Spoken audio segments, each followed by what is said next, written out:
Hey guys, it's me. I'm gonna continue. So, so if you want to go, you'd better hurry up, she sighed. Emma giggled, kissed Sue on the cheek with a wet slobber, and stood up. Both Emma and Sue had on Quentin Jammer jerseys. It was the cutest thing I'd ever seen. Up, up! Emma cried. Her arm shot up for Sue to pick her up. All right, Sue sighed. Let me get up first. Sue chuckled, got herself up, and reached down to pick up Emma. All right, better now? She asked with a smile. Emma nodded and rested her head on Sue's chest. Better. The 15-month-old smiled, looking up at Sue, and played with her hair. It was soft, blonde, and beautiful, something that both the twins liked to play with. Okay, if we want to get there soon, we better hurry up, Ruth said, grabbing the diaper bag by the door, draping it over her shoulder, and out the door, unlocking the van. Heading with Chris down the stairs and to the car, she slid in and buckled Chris in his car seat.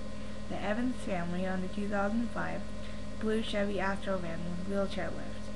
It was nice to have a car that the family could go in, and Dennis could ride in too. Not to me, Chris cried out as he saw Sue come in with Emma. No, me, Emma pouted. They both wanted Sue to sit by them.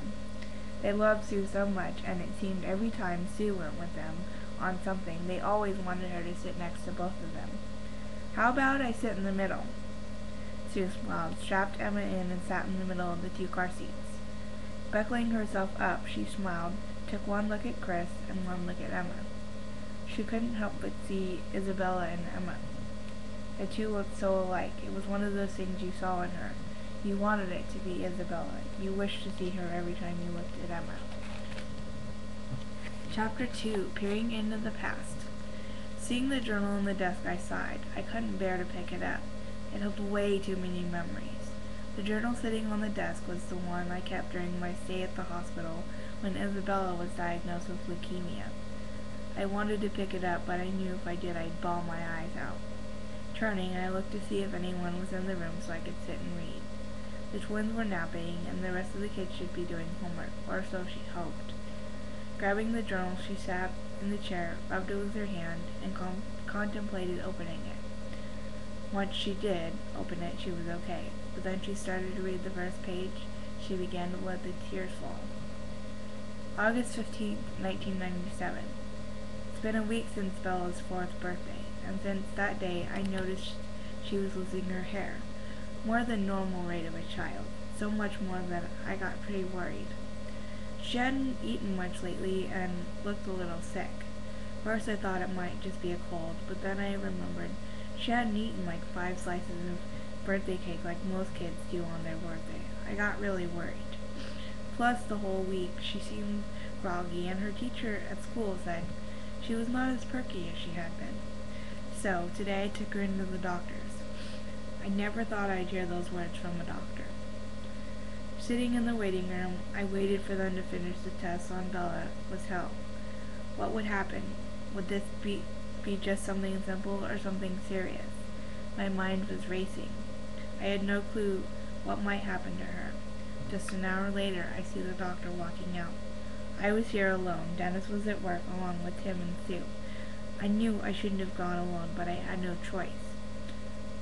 Plainly said, when she came out, she told me Bella had leukemia and would need a kidney transplant. I can remember that day, hearing those words. I went to sit with her and called my husband. He needed to know. Once he had been called and was being dropped off by a friend, I called Sue. She was next on the list. Sue, it's me, Ruth. You could hear that I had been crying. Wiping my tears, I looked up and continued to speak. It's Bella, I choked, tears beginning to fall again. She needed to tell her best friend, but words just couldn't come. Those words that the doctor said made me hurt.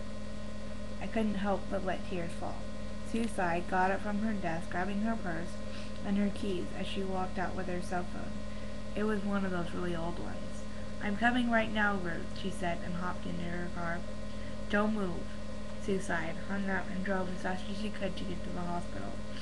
Closing the journal, I let those memories linger before I picked up another one. This one was blue and said baby boy on the front. Starting to read the first entry, the memories came flooding back. Here's a look back at that day so long ago. July 25th, 1996. The door opened as a heavily pregnant Ruth came out from peeing for the 5th time that night. It was about 5 a.m., and there was no way Ruth was going back to sleep. She felt horrible and was due any day now. Dennis was in bed watching as Ruth came out from the bathroom. Gosh, I feel like a house, Ruth cried. That's all I have for that chapter. Let's see. Oh yeah, this is chapter 3. It's called, The Pastor's Husband. Tim, Sue called out. She was in the living room cleaning up. They were having company in an hour. With Dennis coming, they needed the floor to be cleaned so he could get around in his wheelchair. I'm getting changed, Tim yelled back as he stood in front of the mirror in the bathroom, checked his teeth and his hair, and buttoned the last button on his shirt and came back out. Seeing his wife standing in the living room, he came up quiet, wrapped his arms around her, and kissed her on the neck. Oh, Tim, she giggled. What, is this too much? He asked, his arm still around his wife. No, it's never too much. It's just that our godchildren will be here soon, and I don't need you kissing all over me when they get here. She chuckled, slightly turned and looked at him, placing a small kiss on his lips. I love you, she smiled. And I love you too, Tim smiled back. Tonight, me and you, Sue chuckled, her eyes on her husband.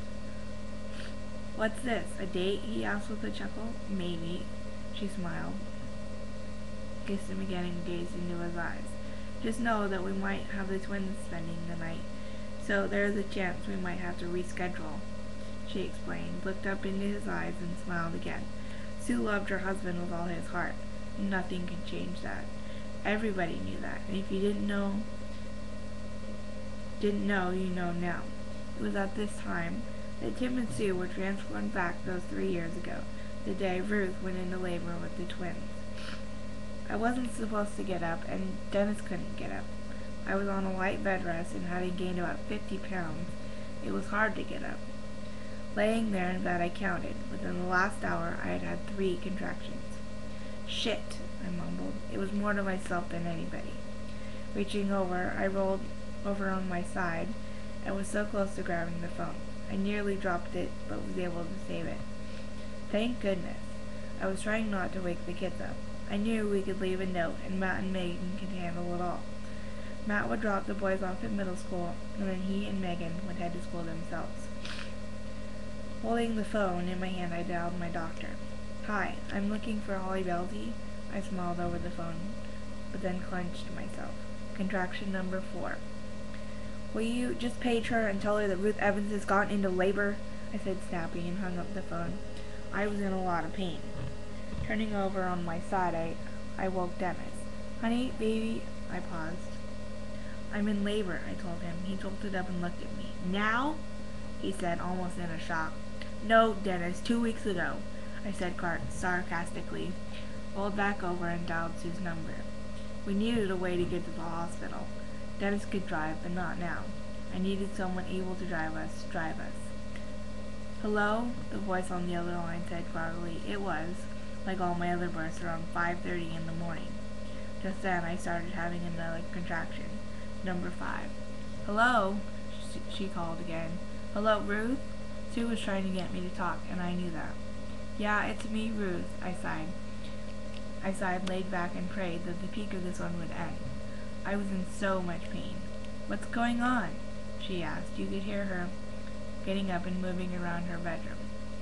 Pulling the phone away, I yelled at Dennis. Shut up! I yelled. I was not in the mood for jokes.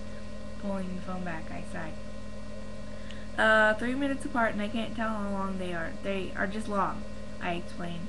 Sue instantly knew it was time to have the twins. Oh, Ruth, she asked. Tim and I will be there as quick as possible, she said and hung up. Jumping up from her bed, she awoke Tim and went to the closet to get some jeans and a comfortable shirt. She knew this was going to be a long day.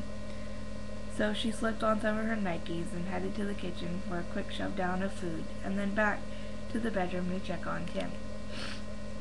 Come on, babe, we need to hurry, she explained to him. He smiled and finished getting dressed, kissing his wife. All right, let's go out with some god babies, Tim smiled, shifting and grabbing the keys to their van. Heading out the door, the two smiled. They couldn't be happier that within a few hours their godchildren, Christian and Emma, would be here. Getting in the car, Tim made sure they had what they needed, and it was cleaned out. Well enough so that they could get Ruth and Dennis in. They don't have much time to waste.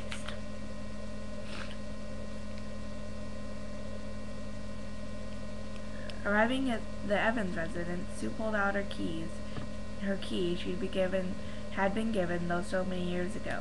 Opening the door, she announced herself. "Ruth, Dennis," she called out. "It's me, Sue." "We're back here," Ruth called out to Sue, who was coming down the hall. Sue had finally found her way down the hall. She'd chased Minnie and Evan's kid. "What's the plan?" Sue asked. Dennis was sitting up, about ready to slip into his wheelchair. Ruth was sitting up, about ready to go into a contraction. She needed to stand up. Easing up, she got up and stood there, reaching for Sue. I put my arms around her neck and rested my head on her shoulder, rocking back and forth. Number 6, I moaned. Okay, just breathe. In and out, Sue coached me. I did not have a birth coach, but Sue was almost like my birth coach. She'd had 2 kids of her own and seen most of my births. This was nothing new. "Okay, Tim, you and Dennis go to the van. Help Dennis in and maybe get the bag along the way. Ruth and I'll be there when this one ends," Sue explained. I was still holding on to her, rocking back and forth. This was the longest one yet. The boys had left, and it was just me and Sue. In and out, hee-hee-hoo. She was doing it with me. That's what they say to do in the birthing classes. "We almost done?" Sue asked. "Yeah," I moaned. I was ready to go until my water broke.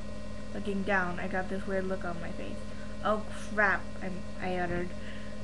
Sue looked at me confused. What happened? You okay?"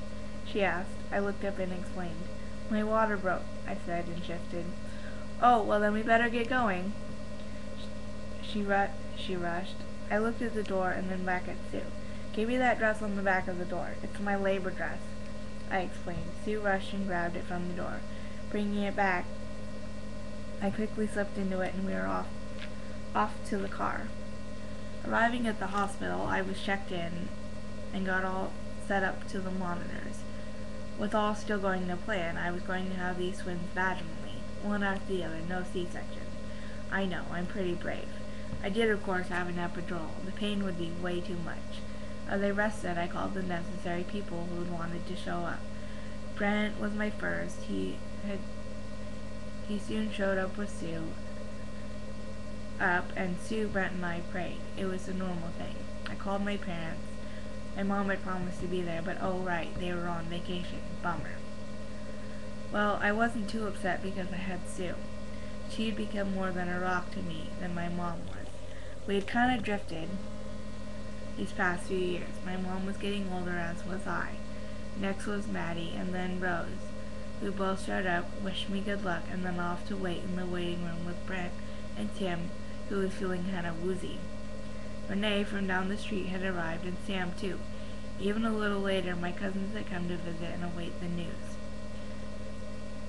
Susie, her husband Steve, and David, Kelly, and Chrissy, all my lady friends, plus a few men. I was so ready. Instead of going to school, the kids had come to cheer me on in the waiting room. It was time to push. All my friends in the waiting room, Dennis on one side, Sue on the other, and a doctor at my butt. Gee whiz, that's a lot of people here. Well, most of them in the waiting room. Okay, now Ruth, I know you know how to do this, so let's kick some baby ass. The doctor looked at me and laughed. I looked at him, bore down, pushing. I was not in the mood for jokes. I'll just shut up, he chuckled and kept an eye on what was going on down there. Gives us rule number 6, never apologize. It's a sign of weakness, Sue smiled. She knew it was something Ruth always said. The doctor shut up, and Ruth bore down again, pushing with all her might. Okay, Ruth. 1, 2, 3, 4. Sue was counting for me. We needed to get to 10. I was trying my hardest. I pushed and pushed and pushed for a good 10 minutes. Nothing yet. I was asked to take a break, so I did not overexert myself. Okay, I will pause there and see you back in a second. Bye.